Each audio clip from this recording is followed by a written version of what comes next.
ከለውጡ ማግስት ጀምረን አዲስ አበባን እንደ ስሟ ውብ አበባ እናደርጋታለን። ከተማችንን ለነዋሪዎቿ ምቹ ከማድረግ አንፃር የሚጎሏት መሰረተ ልማቶች በደንብ ተደርገው ተጠንተው ተለይተው ሲሰራ የቆየ ነው። አጠቃላይ የቦሌ ቡልቡላ ፓርክ አጠገቡ የምናየው የመንገድ መሰረተ ልማት ደግሞ ወደ 14 ኪሎ ሜትር የሚሸፍን የአረንጓዴ ልማት ስራ ነው የተሰራው። ይሄ ለነዋሪዎች እንዲዝናኑ ወጥተው ተንፈስ እንዲሉ አካል ስጋ ብቻ ሳይሆን አእምሮ ጭምር እንዲመገብ ህፃናት ቦርቀው እንዲያድጉ ደስ እንዲላቸው በሰፈራቸው ወደ ዳር አካባቢ ያሉ ነዋሪዎቻችንም ለመዝናኛ ተንፈስ ለማለት መሀል ከተማ መጥተው ሌላ መሰረተ ልማት መዝናኛ ስፍራ የሚመለከቱ ሳይሆን ወደ ህዝቡ እየሄድን ነው። ወደ ህዝቡ ቀረብ እያልን ህዝቡ ወዳለበት ቦታ እነኚህ መሰረተ ልማቶች እያሰፋን ነው። እንደምናየው ስፖርት ሜዳዎች አሉት፣ የቴኒስ ሜዳ አለው፣ የእግር ኳስ አለው፣ የእጅ ኳስ አለው፣ ባስኬትቦል አለው፣ የህፃናት መጫወቻዎች አሉ፣ የሰርግ ቦታ አለው፣ ደስ የሚል ፋውንቴኖች አሉት። ዛፉ ራሱ በራሱ ቤት ሰርቷል ማለት ይቻላል። ጥላው ተገናኝቶ እዚሁ ቆዩ አትውጡ ነው የሚለው።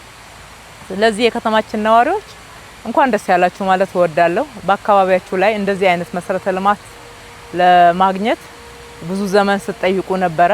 እነሆ ዛሬ በበራችሁ በሰፈራችሁ ላይ ተሰርቷል። ተዝናኑበት፣ ጠብቁት፣ ተንከባከቡት።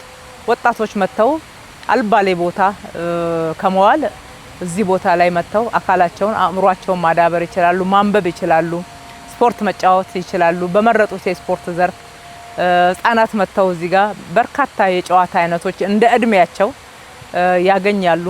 በጥቅሉ ለህዝባችን የገባነውን ቃል በተግባር የመፈጸም አካል ነውና ይሄንን በምንሰራበት ሰዓት ህዝቡ ተሳትፏል። የአካባቢው ማህበረሰብ ትልቅ ምስጋና ማቅረብ እፈልጋለሁ። በገንዘብ እዚህ መሰረተ ልማት ላይ የመንገድ አካፋዩም ላይ የአካባቢው ማህበረሰብ በርካታ ተሳትፎ ነው ያደረገው። ከ380 በላይ የሆኑ ቤቶቻቸውን በአካባቢው ላይ የሚገኙ ህንጻዎቻቸውን አድሰዋል። አብረን ነው የሰራ ነው። ስንተባበር እንደዚህ አይነት ውበት እናገኛለን። እንደዚህ አይነት ትልቅ መሰረተ ልማት ንጹህ ጽዱ የሆነ ለአእምሮም ለአካልም በጣም ምቹ የሆነ ስፍራን እናገኛለንና አብረን መስራታችንን እንቀጥል። መሰረተ ልማቶቻችን ተገናኝተዋል።